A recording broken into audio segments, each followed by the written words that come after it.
कहाँ तक समझाए थे? उत्तराखंड। राजस्थान बताना आज क्या हो गया बाबू? बैठ जल्दी। वहां खड़ा होकर लड़की सबको ना डिस्टर्ब करता है सब, इसलिए ये बेचारा काला है, इसको कोई दिक्कत नहीं।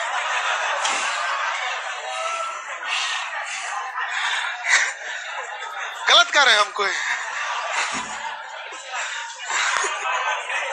यहाँ ठीक ठाक को मत बैठने देना, बस सीबीएसई टाइप का जो हो सब वो सबको नहीं, बाकी जो मंगरेला उंगरेला टाइप करेगा चलेगा। हाँ सीबीएसई बोर्ड वाला तो सीबीएसई का नहीं है, काला आदमी।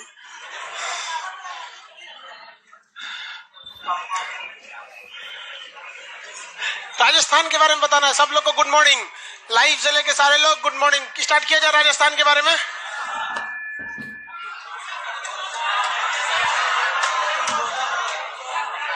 उत्तराखंड का क्वेश्चन बचा था, लाइए एक आदमी मटेरियल दे दीजिए, क्वेश्चन धड़ाधड़ पूछ डालते हैं।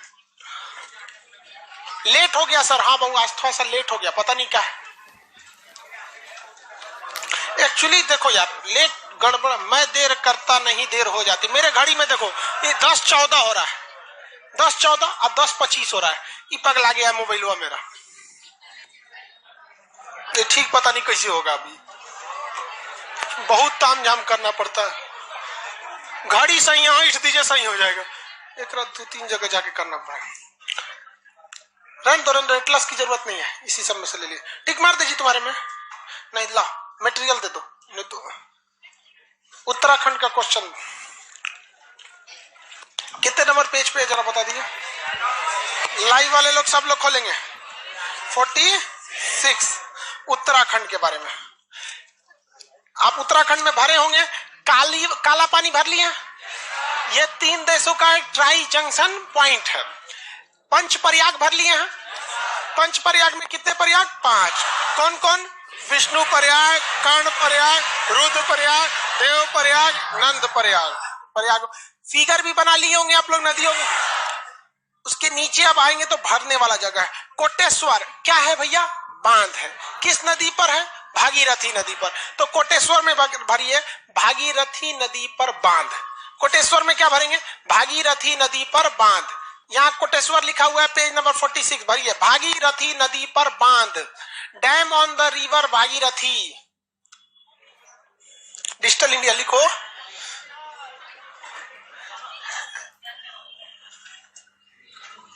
हो गया। टिहरी बांध लिखा, टिहरी लिखे 255 मीटर, भारत का सबसे ऊंचा अर्थ फिलर बांध। 255 m 255 मीटर, भारत का सबसे ऊंचा कौन सा बांध है भैया? अर्थ फिलर। 255 मीटर, भारत का सबसे ऊंचा अर्थ फिलर कौन सा बांध है? अर्थ फिलर। भाखड़ा कौन सा है? भाखड़ा 225 मीटर। भाखड़ा पूरा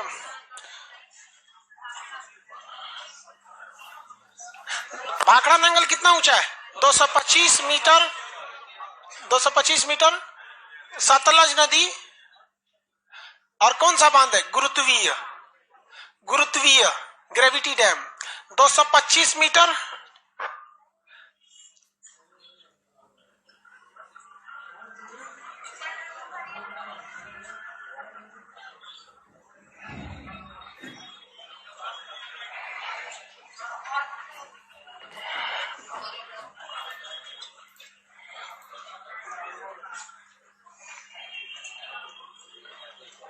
हो गया।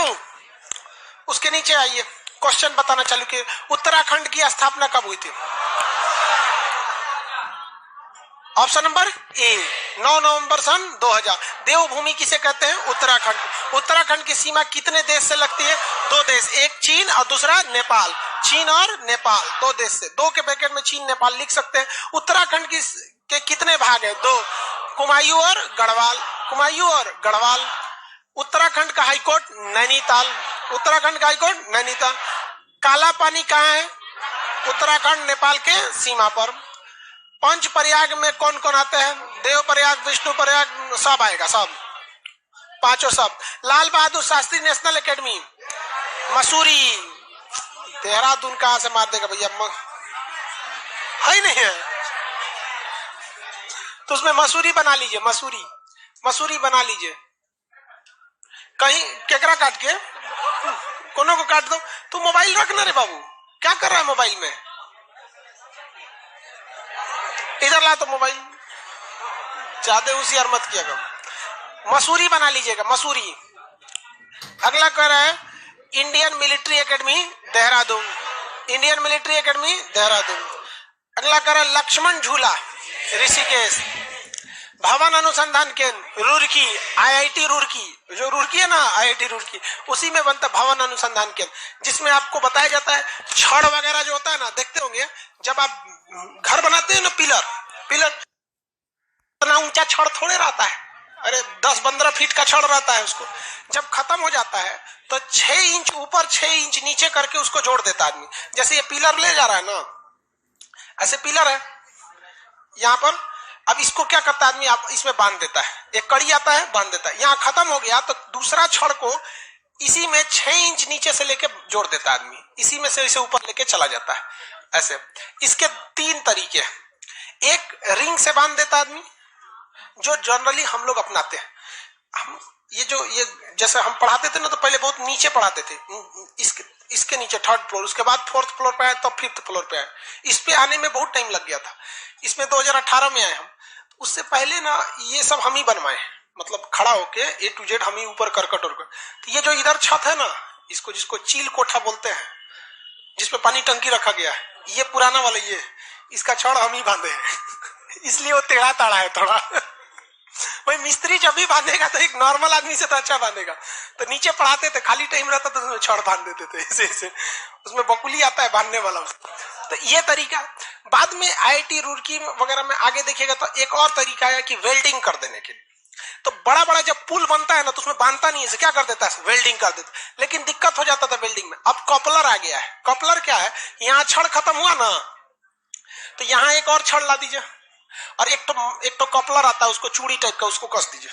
तो ये सबसे लेटेस्ट है कॉपलर वाला। तो ये सब चीज कहाँ कहाँ खोज होता है, ये सब का निर्माण कहाँ होता है, रुड़की भवन अनुसंधान। छत का जब ढलैया होता है ना, तो छत की ढलैया में आप देखेंगे तो जो वो छड़ बिछाया जाता है, छड़ 10 और 8 का छड़ लगाएगा, 10 mm मोटा, फिर 8 mm, 10-8 का मिला के लगाएगा। पिलर रहेगा तो 12-14, 12-10 या 12-14 करके मिला है। तो उसका छड़ देखेंगे तो इस तरह जाके ऐसे पचका रहता है, फिर उठा रहता है, फिर ऐसे ऐसे जॉइंट करके ऐसे। तो ये सब पे रिसर्च कहाँ होता है, रुड़की। तो भवन अनुसंधान केंद्र, किस तरह से बिल्डिंग्स को, किस तरह से ओवर ब्रिज पुल को किस तरह से डिजाइन किया जाएगा कि ज्यादा दिन तक वो क्या कर सके, रुक सके। आप इवन देखिएगा ना, जो पुल वगैरह बनता है, पुल तो आजकल तो सेगमेंटल पुल आ गया है। कुछ करना ही नहीं है, एक तो सेगमेंट बना के रख देता है इस टाइप का, एक सेगमेंट बना देगा इस तरह से, इसी को ले जाकर रख देता है, जोड़ देता है, सब इसी टाइप का रहता है। जो अभी गांधी सेतु को नहीं, एनआईटी देख रहे हैं, एनआईटी आजकल ये सेगमेंटल पुल आ गया। इसमें कुछ नहीं करना, इसी टाइप का एक जगह अपना कास्टिंग यार्ड होता है, जहां इसको ढलैया किया जाता है, और इसमें छेद रहता है 3 है। ऐसे यहाँ पे वो रहेगा। अब एक क्या करेगा ना, लाइन से 5 ठो को इसे लटका देगा, सबको इसी तरह से लटका देगा एक पास में, और उसमें जिस तरह धागा कैसे बिना जाता है वैसे इतना मोटा मोटा 10-10 ठो रॉड का इसमें ग्रुप घुसा के आपस में करके खींच देगा, प्री टेंशनिंग करके तार से खींच के उसको जोड़ देगा। ये सारा रिसर्च कहाँ होता है, अंदर से सब खोखला रहता है। इसके ऊपर ये पुल है, ये पुल आपका, ये अंदर खोखला रहता है, इसमें जा सकते हैं आप लोग। गांधी सेतु भी तो ऐसे ही था, पुराना वाला गांधी सेतु ऐसे ही था, उसको बीच बीच से काटा गया, एक से दूसरे को नत्थी कर दिया गया, माला जी से बनाया जाता है, उसी पे लोड रहता है। तो ये सारी चीजों का कहां पे है भैया, रुड़की। आगे बढ़ गया। अगला क्वेश्चन, भवन अनुसंधान कुंभ मेला कहाँ लगता है भैया, हरिद्वार, इलाहाबाद, उज्जैन और नासिक। Option number D. पहला राष्ट्रीय उद्यान जिम कार्बेट नेशनल पार्क 1936, 35 भी कभी कभी दे देता है, तो 36-35 दो याद। फुल स्क्रीन सर मेरा नहीं चल रहा है, फुल स्क्रीन नहीं चल रहा है, कहीं नहीं चलेगा, मोबाइल तुम दान दे दो किसी को, एप्लीकेशन वाले लड़का जिसका फुल स्क्रीन में नहीं चल रहा है दान दे दो मोबाइल, बहुत दिन पुराना है। मेरे मोबाइल में फुल स्क्रीन चल जाता है भैया, मेरा मोबाइल 2016 का है। अब आईफोन नहीं रे, सैमसंग है, गैलेक्सी। आईफोन है, हमको चलाने ही नहीं आता है। उसमें हर चीजें उल्टा है ससुरा। वीडियो कॉल करने के लिए उसमें फेस टाइम, गूगल क्रोम के जगह सफारी। अरे कुल दिमाग वही में लग जाएगा तो पढ़ाएगा कौन सी आदमी। फूलों की घाटी चमोली, चमोली का नाम लिखिए आप लोग। चमोली का नाम क्या है? गोपेश्वर। चमोली का नाम क्या है? गोपेश्वर। चमोली क्या मतलब जिला मुख्यालय गोपेश्वर। 13 नंबर में क्या होगा? Jim Corbett. 14 फूल। सुंदरलाल बहुगुणा ने पर्यावरण बचाने के लिए चिपको आंदोलन कहां से चालू किया? चमोली से। Option number A. कोटेश्वर तथा टिहरी बांध किस पर है? भागीरथी नदी। सबसे ऊंचा बांध कौन सा है? टिहरी 255 मीटर। टिहरी 255 मीटर। 18 सबसे ऊंचा गुरुती बांध Bhakra Nangal 225 metre. Bhakra number 225 metre. अगला विष्णु गंगा और धौली गंगा कहाँ मिलती है? विष्णु प्रयाग। विष्णु प्रयाग। अलकनंदा कहाँ बनती है? विष्णु प्रयाग। अलकनंदा और पिंडार कहाँ मिलती है? कर्ण प्रयाग। कर्ण प्रयाग। 22 नंबर अलकनंदा और मंदाकिनी कहाँ मिलती है? रुद्र प्रयाग। 23 नंबर अलकनंदा और भागीरथी कहाँ मिलती है? देव प्रयाग। गंगा कहाँ बनती है? देव प्रयाग। गंगा पहली बार मैदानी भाग में कहाँ उतरती है? हरिद्वार। कहाँ पे? हरिद्वार। ऋषिकेश भी पहाड़ है, ऋषिकेश भी पहाड़ है। हरिद्वार ही थोड़ा ठीक ठाक जगह है, मैदानी टाइप का है। ऋषिकेश तो पहाड़ है भाई साहब पूरा। अगला, पहला परमवीर चक्र सोमनाथ शर्मा को दिया गया, किस रेजिमेंट के थे? कुमायूं रेजिमेंट के थे। यमुनोत्री किस पर्वत पर है? बंदरपूछ। बंदरपूछ। उत्तराखंड के प्रमुख पर्यटक कौन है? अल्मोड़ा, हल्द्वानी, मसूरी, नैनीताल। कौन है? सभी है। ये सब का सब है घूमने वाला जगह। हो गया? हुमायूं नहीं बबुआ, कुमायूं। कुमायूं। हुमायूं तो पगला बाबर का बेटा था वहां पर। हुमायूं बहुत महान शासक नहीं था, उसको एगो बिहारी था शेरशाह सूरी, गलती से मर गया। वो नसीब खराब था, तोप का गोला चलाया, लौट के चलाया, मर गया। नहीं तो ऐस थूरा था ना बिहारी शेरशाह सूरी, दिल्ली तक दौड़ा के मारा था उसको। अब भाग गया वो ईरान। बिहार को ना कभी कभी भगवान धोखा दे देता है। बताइए, कुछ दिन और जीवा देता तो बाबर ओबर को खेत दिया था भारत से। अब राजधानी अगर शेरशाह सूरी और जिंदा रह जाता ना तो भारत की राजधानी पटना रहती।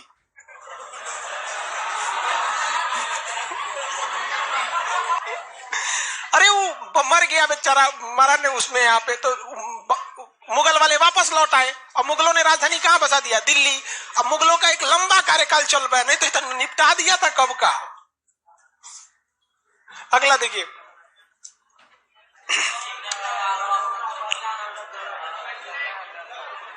दर्रा की पहचान करना है। हाँ? अच्छा उल्टा हो गया, नीचे से ऊपर, ऊपर से नीचे हो गया। कलम दीजिए तुझे, इसमें हम सुधार करते चलते हैं। एक और कौन सा जगह था लाल बहादुर शास्त्री वाला में? ऑप्शन नहीं था।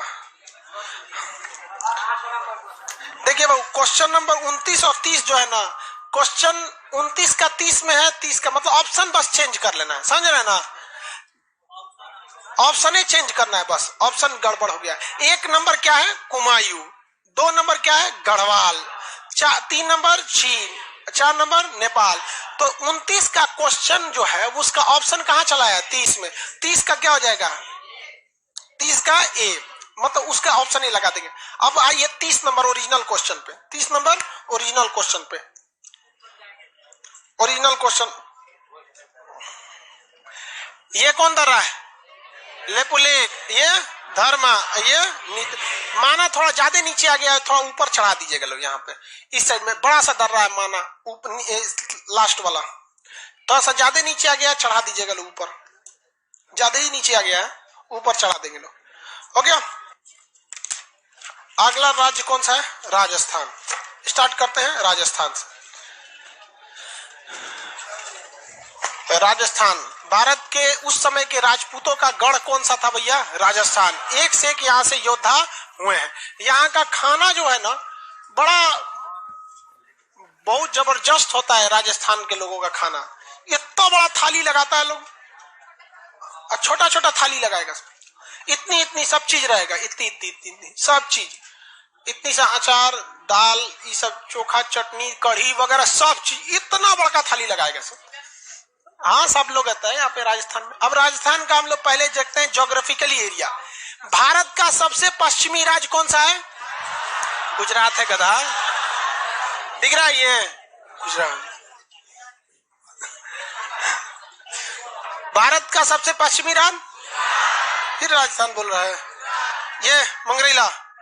यहाँ कोई दिक्कत नहीं, दिक्कत देखिए भारत का सबसे ज्यादा क्षेत्रफल का एरिया जो है इधर देखिए राजस्थान का, भारत के कुल एरिया का ये 10% ले लेता है।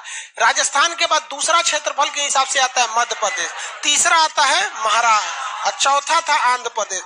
आंध्र प्रदेश में तेलंगाना टूट गया, तब आ गया उत्तर प्रदेश, वरना कितना आराम से सिस्टमेटिक था, 1 नंबर 2 नंबर 3 नंबर 4 नंबर।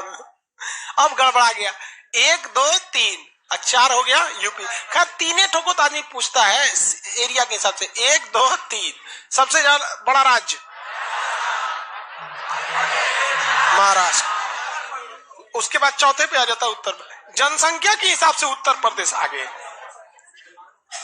यहाँ की जनसंख्या बेलगाम बढ़ रही है, कुछ दिन में उत्तर प्रदेश धंस जाएगा इसे, ऐसे ना जमीन वहां की धंस जाएगी इसे, तब समझ में आएगा जनसंख्या ज्यादा हो गया है। आगे देखिए ये जग एरिया के हिसाब से सबसे बड़ा है, बट पॉपुलेशन यहाँ ज्यादा नहीं है, जिसके कई रीजन है। सबसे बड़ा रीजन है कि इसकी ज्यादातर जमीन वेस्ट यानी व्यर्थ हो चुकी है, बर्बाद हो चुकी है रेगिस्तान से। किससे बर्बाद हुई है भैया? रेगिस्तान से बर्बाद हो चुकी है। किसकी जमीन? राजस्थान। राजस्थान का ये वाला भाग जो है ना, ये थार का मरुस्थल है। क्या कहलाता है? थार मरुस्थल। क्या कहलाता है? थार मरुस्थल केवल राजस्थान में नहीं है, बल्कि ये पाकिस्तान में भी चला है। पाकिस्तान के लोग इस थार को चोलिस्तान कहते हैं। ये रेलवे एनटीपीसी में पूछा हुआ क्वेश्चन, ठीक है। आगे देखिए यहाँ थार का मरुस्थल, कुछ हंसता है रे तू लोग, यही सब बिहार को गाली सुनवाता है। हाँ? एक से अस्तर नहीं रहता है सबका कुछ। इस थार के रेगिस्तान जो है यहाँ कोई रहता ही नहीं था, तो हल्ला नहीं करो बाबू, चुपचाप रहिए लोग।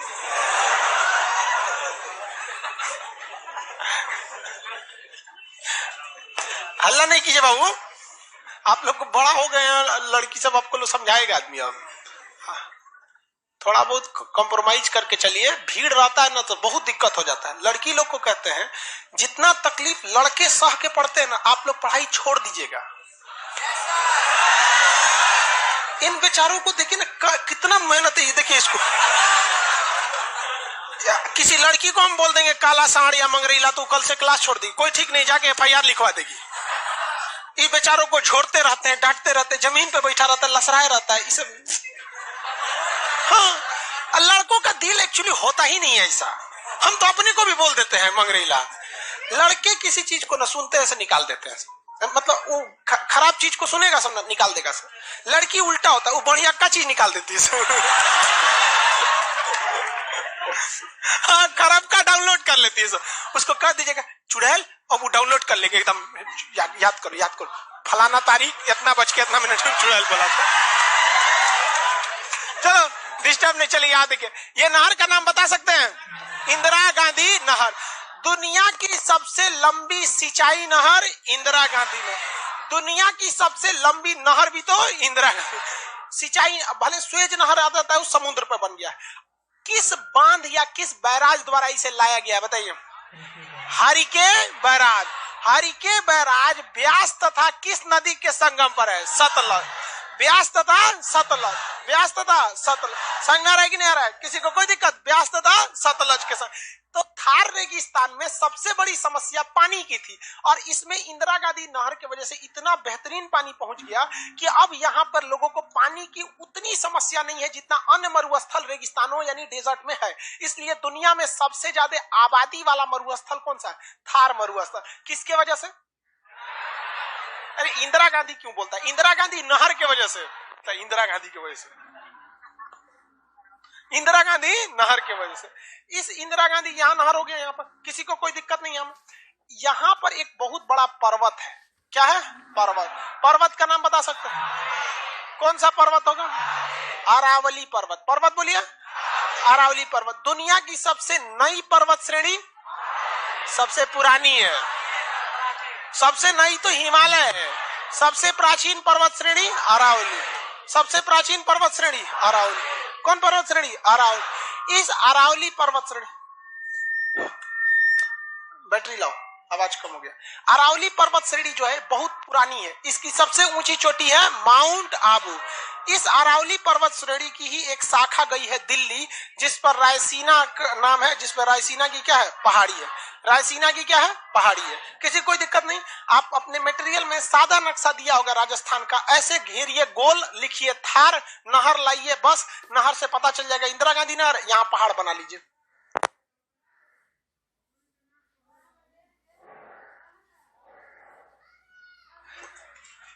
अब साउंड ठीक हो गया होगा?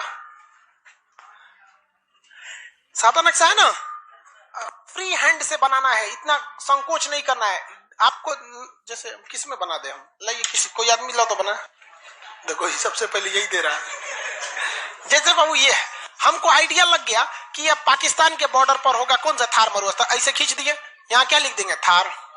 अब नहर लाना है, पता है हरियाणा से आएगा, तो यहाँ से एक नहर ला दिए और ऐसे ऐसे करते रफली। ये कौन सा नहर हो गया? इंदिरा गांधी नहर। बीच में पहाड़ है तो ऐसे खींच के पहाड़ हो गया अरावली। समझ गए कि नहीं? ज्यादा मतलब हिचकिचाइएगा तो दिक्कत हो जाएगा। मिल गया?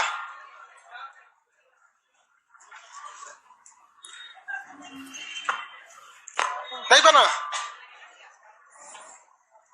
जल्दी बना बहू। उतना नाम लिखने की क्या जरूरत है? नाम लिखने की क्या जरूरत है? अपने याद हो जाएगा वो।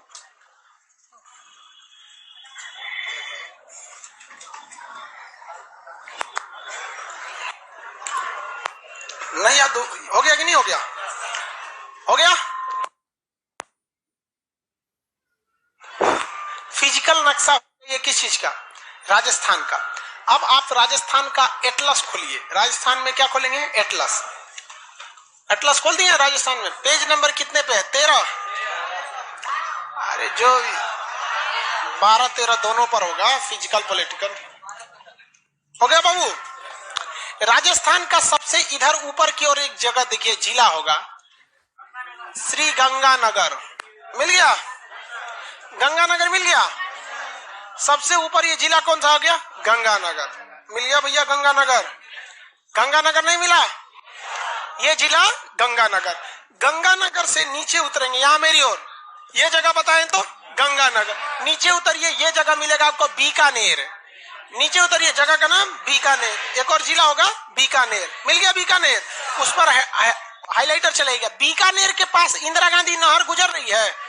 देखिए नहर गुजर रही होगा बीकानेर के पास। जा रही है कि नहीं नहर? इंदिरा गांधी के पास बीकानेर के पास कौन नहर है? बीकानेर जो जगह है, ये यहाँ का भुजिया, नमकीन, चिप्स, ये सब बड़ी फेमस है। बीकानेर वाला, हल्दीराम और बीकानेर वाला। देखे कि नहीं? सीबीएसई वाला को पता होगा। हाँ भाई जो भी है। इसके इधर देखेंगे जोधपुर, सॉरी जैसलमेर। मिल गया जैसलमेर? इस साइड में जैसलमेर। मिला कि नहीं मिला? वहां हिरन बनाया है जैसलमेर के पास। क्या लिखा है? हाँ? मरुस्थल है, राष्ट्रीय उद्यान है वो। वहां पर हिरन वगैरह पाए जाते हैं। मरुस्थलीय क्षेत्र के हिरन वगैरह यहाँ पर पाए जाते हैं। किसी को कोई दिक्कत है? आगे बढ़ जाए। इसके नीचे देखिए, मेरी ओर देखिए, ये जैसलमेर के नीचे बाड़मेर। ऊंट वगैरह के लिए अनुसंधान केंद्र, ऊंट वगैरह बाड़मेर में ज्यादा पाए जाते हैं। मिल गया? जैसलमेर के नीचे बाड़मेर। हो गया बाड़मेर। आगे बढ़ जा। 4 जिला मिल गया। चारों जिला मेरी ओर सब लोग देखेंगे। पहला ये गंगानगर, बीकानेर, जैसलमेर, बाड़मेर। गंगानगर, बीकानेर, जैसलमेर, बाड़मेर। गंगानगर,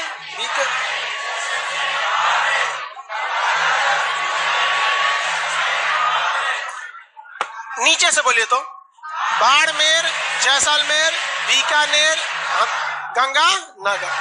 ये 4 जिले हैं राजस्थान के। इन 4 से एक सवाल पूछता है कि राजस्थान के कितने जिले पाकिस्तान से सीमा बनाते हैं? 4 जिले। चारों के नाम गंगानगर, बीकानेर, जैसलमेर, बाड़मेर। जैसलमेर और बाड़मेर। नीचे वाले से ये बाड़मेर ऊंट वगैरह के लिए बहुत फेमस है। जैसलमेर बहुत ही गर्म क्षेत्र है। बीकानेर ये वाला एरिया यहाँ जूनागढ़ का किला है। बीकानेर में कौन सा किला है? जूनागढ़ का किला है। ऊपर में जगह कौन सा भैया? गंगानगर। कौन सा जगह? गंगानगर। अब इन चारों जिलों की स्पेसिफिकेशन समझते चलते हम लोग। ये बताइए ऊंट वगैरह के लिए फेमस जगह, गर्मी भयानक पड़ती है जैसलमेर। कौन सी जगह? जैसलमेर। ये लड़ाई भी हुआ था जैसलमेर में 1971 के समय। जैसलमेर के इधर देखेंगे आपको मिलेगा पोखरण। कौन सा जगह है? पोखरण। जैसलमेर के इस साइड में देखेंगे पूरब में पोखरण। मिल गया पोखरण। जैसलमेर के बगल में पोखरण। कौन सा जगह है? पोखरण।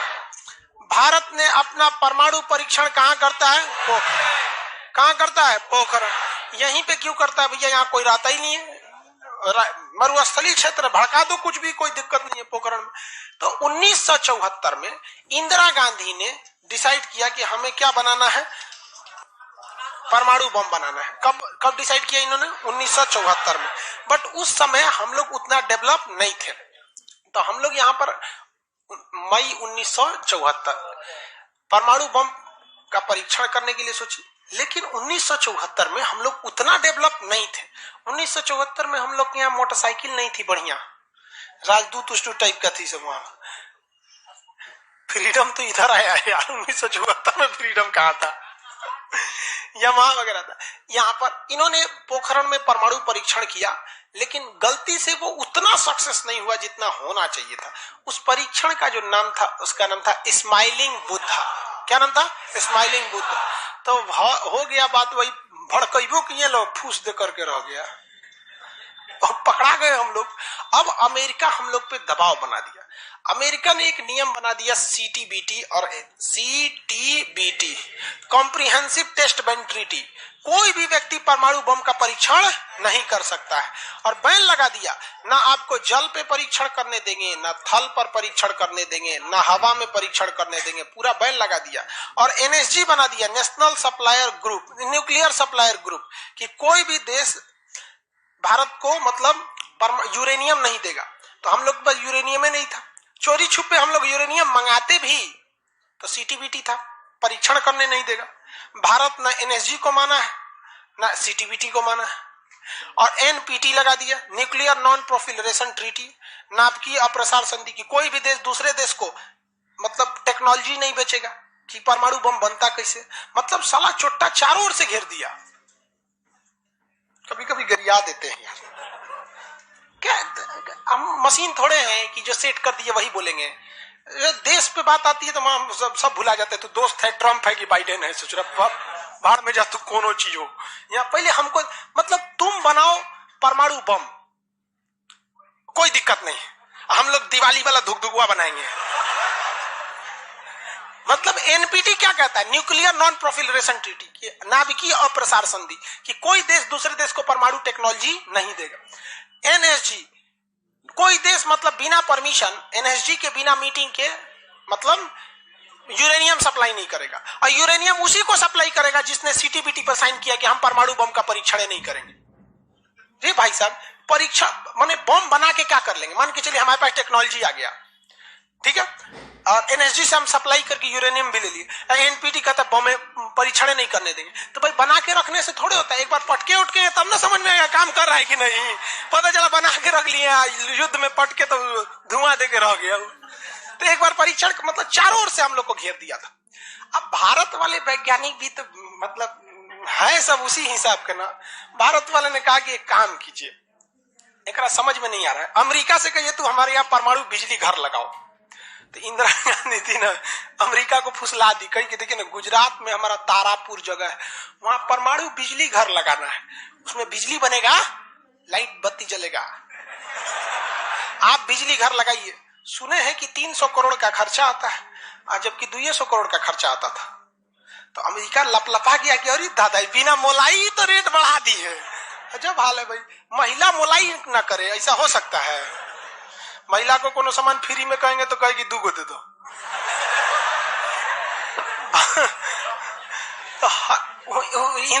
अमेरिका ने सहयोग कर दिया, हाँ हाँ हम पूरा परमाणु बिजली घर बना देंगे, बिजली बनेगा आपके यहाँ, भुक वाला लाइट चलेगा एकदम। तारापुर में 1972 में बिजली घर लगा दिया। अब बिजली घर चलेगा कैसे? इंदिरा गांधी कहा यहाँ यूरेनियम नहीं है, एक काम कीजिए जो बिजली घर लगा है ना उखाड़ के ले जाइए अपना, ठेका कैंसिल। कहा अरे पगली कही के तो पैसा दे, तो पैसा कौन ची का, ये तो कौन सी तू बनी ले एनएस जी कि हम यूरेनियम नहीं देंगे। कहा अच्छा तुमको दे देंगे, कोई दिक्कत नहीं। अब वो यूरेनियम लिया था हमें बिजली घर में भड़काने के लिए। अरे भैया तू ले आओ ना, हम लोग ना डिसाइड करेंगे इसको भड़काना किधर है। इधर आया 1972 में तारापुर में, उधर तैयारी चल रही थी 1974 में। हम लोग ने उसमें से निकाल के इसमें भड़का दिया। बाद में पता चला गलती हो गया, अमेरिका होशियार निकला, जो यूरेनियम बिजली घर में लगता है वो 20% इनरीच रहता है, अब परमाणु बम में 80% इनरीच चाहिए होता है। हमसे गलती हो गया ससुरा, जातो गया भातो ना मिला, भड़काइयो दिए बदनामो हो गए लोग, और सब सतर्क हो गया, सब हरक गया, सब देहात में बोला जाता है ना हरक गया सब। ले भाई हम लोग को पता नहीं था जो हम लोग कच्चे मसाला पे भड़का दिए थे लोग। अब क्या हो, सब 75 को नियम लगा दिया, हम लोग को कोई देता ही नहीं था। तो बस अब भारत में वैज्ञानिक, इंदिरा गांधी ने प्रोग्राम को कैंसिल नहीं किया, कहा कि बनाइए। अब भारत में धीरे धीरे आगे गए, एक से एक वैज्ञानिक मिल गए सब। उसमें एक चिदम्बरम थे बहुत मशहूर वैज्ञानिक, और उसके बाद मिल गए हमारे एपीजे अब्दुल कलाम, सोने पे सुहागा। इन्होंने परमाणु बम बनाने की पूरी तैयारी कर ली। अब तब तक लेकिन कोई भी प्रधानमंत्री डरे उन लोग को खुली छूटे नहीं देता था कि परमाणु भड़काइए, क्योंकि अगर फूस हो गया, देखिए भड़क के सक्सेस हो गया तो किसी के बाप की औकात नहीं फिर कुछ बोले, भड़का दीजिए उसको, उसके बाद कौन सी बोलता है, ले आओ रे ले आओ, तो कौन सी नहीं। लेकिन अगर भड़काए और फूस कर गया तब तो पिटा जाएंगे। जापान पर परमाणु बम मार दिया था अमेरिका, जापान चुपचाप देख लिया था। जापान के बाद परमाणु बम रहता ना, अरे बाप रे बाप, उनको तो दिखाया रहता जापान मारा रहता ना जिसका कोई हद नहीं। मजबूरी हो गई थी, तो भारत के सामने यही रास्ता था कि भैया अगर भड़का दिए और अगर सक्सेस नहीं हुआ तो इस बार माफी मिलने वाला नहीं है, क्योंकि 1974 में एक बार माफ कर दिया था। लेकिन अटल बिहारी वाजपेयी का जब नेतृत्व आया प्रधानमंत्री का, तो अटल बिहारी वाजपेयी ने कह दिया था भैया कुछ भी हो जाए, कुछ भी हो जाए, हमारा देश रहना चाहिए। आज के नेता रियलिटी बताते हैं। अटल, हम और आप उस पीढ़ी में से हैं जिन्होंने एक साथ दो महापुरुष को अपने देश में देखा, राष्ट्रपति के रूप में एपीजे अब्दुल कलाम और प्रधानमंत्री के रूप में अटल बिहारी वाजपेयी।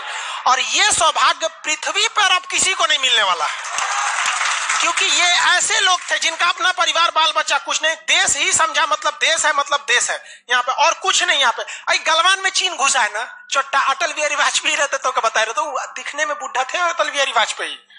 यहाँ पे बड़े बड़े जवान लोग का छक्का छोड़ा देते थे बॉर्डर पे, उन्होंने खुला छूट दिया एपीजे अब्दुल कलाम को, कहा कि आपको हमारे परमिशन की जरूरत ही नहीं है, आपको जो करना है करिए, हमको नहीं, हमको बस परमाणु बम चाहिए, हमारी सरकार रहे चाहे सरकार गिर जाए। और रियलिटी में है भारत में अटल बिहारी वाजपेयी अगर परमाणु परीक्षण न करते तो भारत पर अमेरिका सैंक्शन नहीं लगाया रहता और अटल बिहारी वाजपेयी की सरकार नहीं गिर जाती। लेकिन अगर वो अपनी सरकार को सोचते तो कोई भी शिक्षक मंच पर खड़ा होकर किसी प्रधानमंत्री का खुलेआम तारीफ नहीं कर सकता, वरना कितने प्रधानमंत्री आए कितने गए किसी के लिए शब्द नहीं निकलता है। तो इतिहास हमेशा याद रखिएगा, आपको न्यौछावर करना पड़ेगा। यहाँ पर ऐसे चमचागिरी करने से किसी का नाम लेता आदमी, लेकिन विरोधी भी जिनका नाम लेते हैं ऐसे महापुरुष थे अटल बिहारी वाजपेयी, एपीजे अब्दुल कलाम। कोई है जो गिरियाएगा? हाँ, उसे अपने बेचारा शर्मा जाएगा, किसको बोल। उन्होंने खुला छूट दिया और कहा कि जो करना है करिए। एपीजे अब्दुल कलाम कहे ठीक है, लेकिन अमेरिका को पता चल गया कि एपीजे अब्दुल कलाम चल गया वहां, ये पक्का सफल कर देगा, तो उसने उसके ऊपर ना सैटेलाइट छोड़ दिया, अमेरिका से सैटेलाइट छोड़ा और भारत के ऊपर निगरानी करने के लिए। अब यही गलती कर दिया अमेरिका ससुरा, एपीजे अब्दुल कलाम को फुसलाने के लिए नासा बुलाया, आइए ना आइए नासा आइए, तो एपीजे अब्दुल कलाम चल गए और कहा कि देखिए देखिए कितना बड़ा बड़ा मशीन है नासा में, ऐसा ना इंडिया में है, टूटल फूटल स्टेपलाइजर रख ले रहता है, स्टेपलाइजर का नट उड़ जाता है तो पिलास से दाब के करता है। कहा वहां वैज्ञानिक बने, यहाँ आइए हम आपको नासा का हेड बना देंगे। यहाँ पर कहा कि ठीक है, हम नासा का हेड हम क्या करेंगे, हमारा कौन है, ना बाल बच्चा ना कुछ, एक को चीज है मेरे लिए, मेरा दुनिया में कुछ नहीं है, केवल और केवल मेरी भारत माँ है, आप वो भी छीन लेंगे हमसे, ऐसा थोड़े हो सकता है। उन्होंने कहा नहीं, और यहीं ससुरा उससे गलती हो गया। वहीं पर उन्होंने देख लिया था कि अमेरिका ने भारत के ऊपर क्या लगा रखा है, सैटेलाइट मॉनिटरिंग के लिए, और वहां पे उसने अमेरिका की सबसे बड़ी गलती हो गई। यहां आने के बाद उन्होंने बता दिया, देख भैया हम जो काम कर रहे हैं ना, सारा अमेरिका क्या कर रहा है, सैटेलाइट से देख रहा है। तो सब वैज्ञानिक का असर ले, भड़काने से पहले तैयारी करना पड़ता है 1.5-2 महीना की। अब क्या किया जाए, तो कहेगी देखो भाई, इस अमेरिका की जो सैटेलाइट जाता है ना, दोबारा घूम के आने में ना लगभग 1-1.5 घंटा का गैप हो जाता है। इसी बीच में जो करना है करो। कहा कि 1.5 घंटा में कौन सी करेंगे। तो अटल बिहारी वाजपेयी ने खुला छूट दिया था किसको, एपीजे अब्दुल कलाम। एपीजे अब्दुल कलाम ने कह दिया ना कि एक काम कीजिए, ऐलान कर दीजिए कि यहाँ मिलिट्री एक्सरसाइज होने जा रहा है, सेना यहाँ युद्ध अभ्यास करेगी, कैसे युद्ध लिया जाता है, एकदम ओरिजिनल युद्ध का मैदान। अब युद्ध में कहीं घर बन रहा है तो कोई पूछ रहा है काहे लिए बन रहा है, तो इसी पे बम मार के प्रैक्टिस करेंगे। घर नहीं बन रहा था, वो इसलिए बन रहा था कि परमाणु बम कितना खतरनाक होगा। लोगों को लगा कि फौज इस पे मार के देखेगी कितना तबाही मचा रहा है। अरे भाई साहब बकलोल, वो तैयारी अब्दुल कलाम ने करवा रहे थे कि जब फोड़ेंगे तो देखेंगे कि घरवा उधियारा है कि नहीं। तो लोगों को लगा हम मिलिट्री एक्सरसाइज कर रही है, सब चीज काम हो गया। लेकिन अमेरिका को कहीं ना कहीं भनक लग गया, क्योंकि हर घर में सतयुग से कलयुग तक साले विभीषण हर जगह मिलते हैं। भारत में कोनो जाके कह दिया वहां पर तो भनक लग गया। तो अमेरिका ने उस सैटेलाइट की टाइमिंग घटा दी।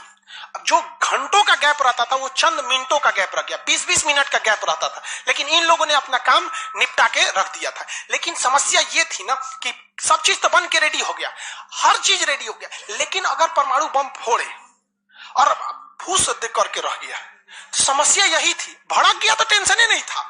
तब क्या किया गया, सैटेलाइट हुआ तो रहेगा।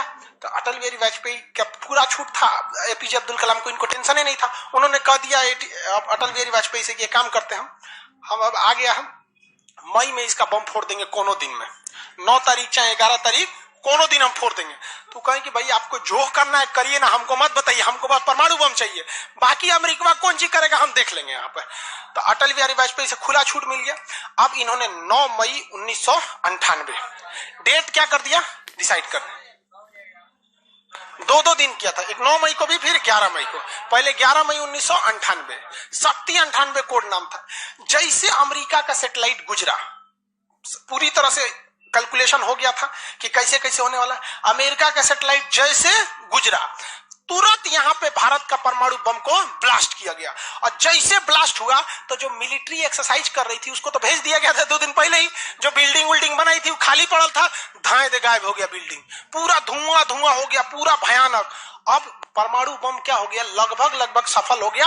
वैज्ञानिकों को लग गया था सफल हो गया, लेकिन भाई अब ये फोड़े अभी कैसे पता चल जाएगा सफल हो जाएगा। आप अंदाजे ना बता सकते कि भाई इतना तबाही एक अच्छा ही बम ला सकता है। लेकिन तब तक सैटेलाइट उसका घूम के आ रहा था और पकड़ लेता तब क्या होता, मान के चलिए पकड़ लेता, अब पता चला कि सफल नहीं हुआ, खाली धुआं कर दिया, गड़बड़ हो गया। तुरंत अटल बिहारी वाजपेयी को फोन किए एपीजे अब्दुल कलाम कि तुरंत आप मौसम विभाग को कहिए कि राजस्थान में भयानक तूफान आया है, कोई नहीं जाएगा।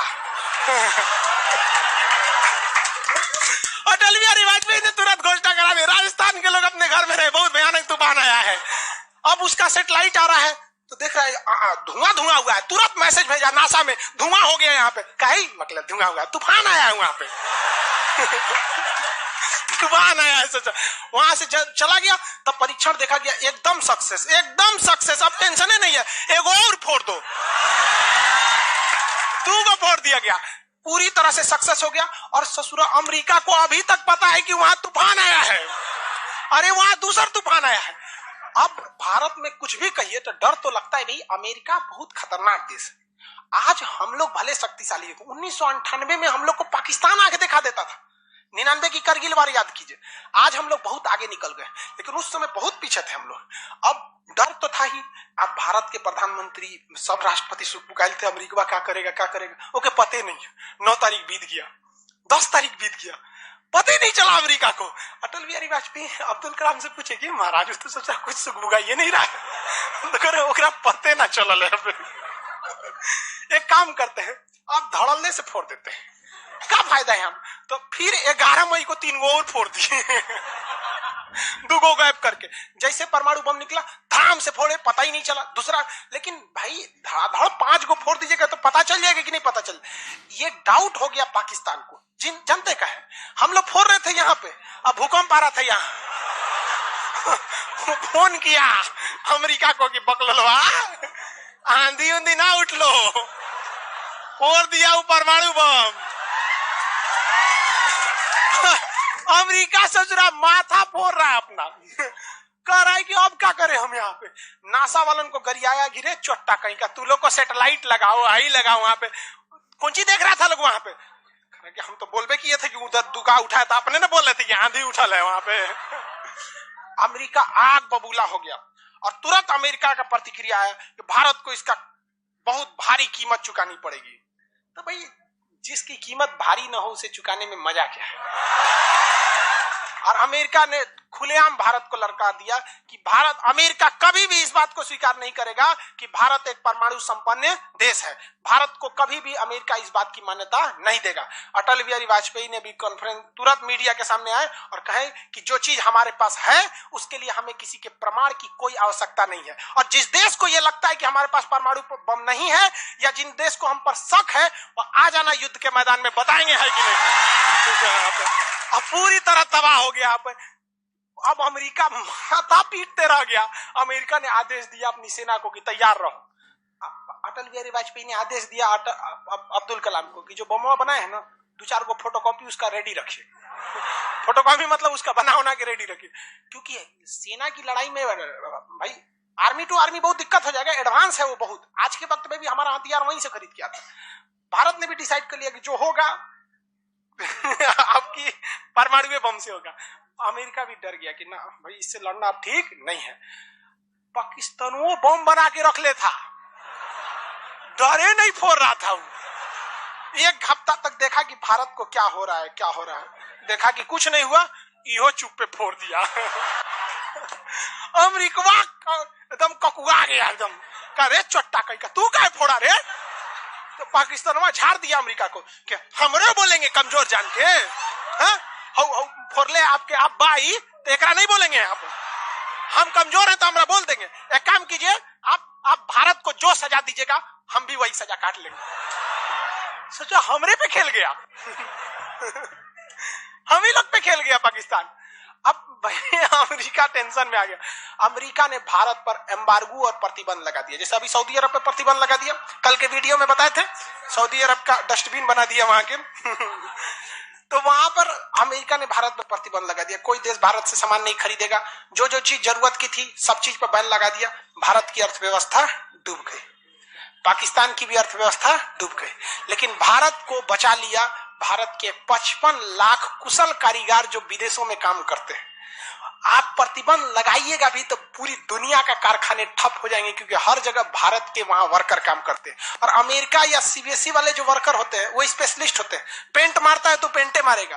भारत का मिस्त्री मल्टी टैलेंटेड होता है, पेंट मार रहा है उसको कोई काटी ठोक दो तो बिजली वाला काम कर दे तो हाँ तार और खींच देते हैं। मल्टी टैलेंटेड होता है और काम भी बहुत ज्यादा करता है। काम हम जब 5 बजे कर देगा तो आदमी अच्छा बोरा नीचे उतार दो, तो ये सब बड़ी काम कर देता है, मेहनती होता है सब, कोई दिक्कत नहीं है उन सब में।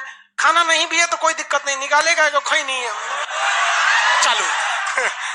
तो पूरी दुनिया से भारत को पैसे आ रहे थे, पूरी दुनिया भारत में क्या, भारत के हजारों वर्कर लाखों काम कर रहे थे, भारत में पैसा आ रहा था, तो हमारी अर्थव्यवस्था पे उतना भयानक प्रभाव नहीं पड़ा। लेकिन पाकिस्तान की अर्थव्यवस्था तबाह हो गई। इसकी यहाँ के कोई वर्कर को ले भी नहीं जाता है। अरे चोटा कब मार करेगा कोई ठीक है नहीं है यहाँ पर। ये सब इतने बड़े बैल होते हैं सब पाकिस्तान वाला। अगर पाकिस्तान के एक मोहल्ला से 5 आदमी विदेश गया है ना, वहां अच्छा से हंसी खेसी ड्यूटी कर रहा है, अगर उसके परिवार में यहाँ झगड़ा होगा ना तो दोनों वहां झगड़ा कर लेगा सर, तो अब्बा काहे मर लो हमारी खाला को वहां मार कर ले। उसकी अर्थव्यवस्था पूरी तरह से बर्बाद हो गई। अब पाकिस्तान के साथ अजीब सी दिक्कत था, अमेरिका अर्थव्यवस्था बर्बाद कर दिया, लेकिन पाकिस्तान भाई साहब हरामियों में नोबेल पुरस्कार मिलता तो हर साल यही लाता। इसने कहा कि एक काम करते हैं, अमेरिका ने हमको ऐसा बर्बाद किया है कि परमाणु बम होने के बावजूद हम तड़प के रह जा रहे हैं, हम भी अमेरिका को तड़पाएंगे। यह कहता है ना कि हम किसी से खरीद नहीं सकते हैं, व्यापार नहीं कर सकते हैं, एक काम करते हैं हम परमाणु बमें बेचते हैं। ससुरा उत्तरी कोरिया को बेच दिया, किंग जोंग पगला को देखे उसका टेक्नोलॉजी पाकिस्तान दिया है, सद्दाम हुसैन को ईरान को सबको बेचने लगा कि सारा थ्योरी ले आके देखता था कि देखिए ऐसे ऐसे परमाणु बम बनता है, लीजिए 20 करोड़ दीजिए जाइए। अब अगला हिसाब 1 महीना तो काटेगा आदमी, अगला हिसाब देखे अमेरिका कर रहे पाकिस्तान में चोट्टा क्या कर रहा है, क्या कर रहा है, मरे हम भूखे मरे, आप प्रतिबंध हटा दिए और नहीं तो हम इसको फेसबुक पे डाल देंगे।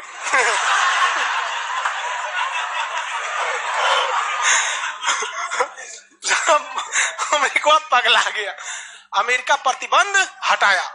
इस बार फायदा उठा लिया भारत, कहा गिरे ओकरा हटाया तो हमरो प्रतिबंध हटाओ। समझ में आ गया कि नहीं? तो गलती से भी अगर हम लोग जब भी एक दूसरे का अंतर्राष्ट्रीय मंच पर साथ दिए हैं ना, तो दोनों को फायदा हुआ है। लेकिन ये चुट्टा उसको समझ में नहीं आता है। अभी भी अगर वो शांति से रहेगा ना तो बहुत आगे जाएगा, और अशांति से रहेगा तो एकदम में आगे चल जाएगा। परमाणु परीक्षण समझ में आ गया? किसी कोई दिक्कत कहां होता है? पोखरण में। आज भारत परमाणु संपन्न है या नहीं है? परमाणु की आवश्यकता है? अब अमेरिका केस कर दिया भारत पर, कहा कि आपने न्यूक्लियर प्रसार संधि तोड़ा है। भारत ने काम नहीं तोड़े हैं, हमने किसी से संधि मंगाया ही नहीं है, हमारे खुद के वैज्ञानिकों ने खुद बनाया है। और ये बात खूब एपीजे अब्दुल कलाम ने बोला था। कौन सी बोलता है चुराए हम बनीले, बताएं कैसे बनता है। कहा कि अच्छा ठीक है ये नहीं है, लेकिन आपने यूरेनियम तो चोरी से मंगाया। कहा चुप चट्टा कहीं का चोरी से मंगाया, हमारे केरल में यूरेनियम निकलता है, जादूगोड़ा की खान झारखंड से निकलता है, उसी से हम बनाए। हम किसी से भीख नहीं मांगे हैं, हम हिंदुस्तानी हैं लोग, यहाँ पे भीख में तो हमें कुछ भी नहीं चाहिए। तो एनएसजी कहा कि अभी तब कहा अब कौन सी पे मुकदमा ठोके, तब इस पे ठोक दिया भारत पे। आपने परमाणु परीक्षण किया क्यों है? भारत ने ये मुकदमा जीत लिया। जानते हैं कैसे? कहा कि कैसे, हमने तो कोई नियम नहीं तोड़े। सीटीबीटी कहता है पानी में नहीं फोड़ सकते हैं, जमीन पे नहीं फोड़ सकते हैं, हवा में नहीं फोड़ सकते, हम जमीन के अंदर फोड़े हैं। भारत ने कहा फोड़ा था? जमीन के अंदर। तो भारत को उस समय हर चीज साथ दिया था, बुद्धि, विवेक, बल, शक्ति सब रहना चाहिए, तब आप जीत सकते हैं। ऐसा नहीं कि परमाणु बम ले लेने से आपको जीत जाएंगे। कब कैसा सिचुएशन था, आंधी आया है, परमाणु बम फूट गया, तो हर चीज बहुत कांड हुआ यहाँ पे। बाद में अमेरिका को समझ में आ गया कि नहीं हो सकता है, अब भारत को नांग नहीं सकते। वो गया जमाना जब हमारे ऊपर किसी का शासन हुआ करता था। आज भी भारत में बस जाति पात खत्म हो जाए, ऊंच नीच पे लड़ना खत्म हो जाए, और Congress BJP high party how party मतलब नेतागिरी खत्म हो जाए, तो सोचिए ना हमारे पास कमी किस चीज की है कि नहीं? नेतागिरी तो सॉल्व हो सकता है। यूपीएससी का एग्जाम कंपलसरी कर दीजिए नेता बनने के लिए। काम खत्म, तुरंत खत्म हो जाएगा काम। आप इसको समझ में आ गया कि नहीं? लाइव वाले सब लोग समझ में आ गया? अब आगे कल समझेंगे। लो आज के लिए इतना ही, खत्म हो गया, टाइम में कम पड़ जाता है।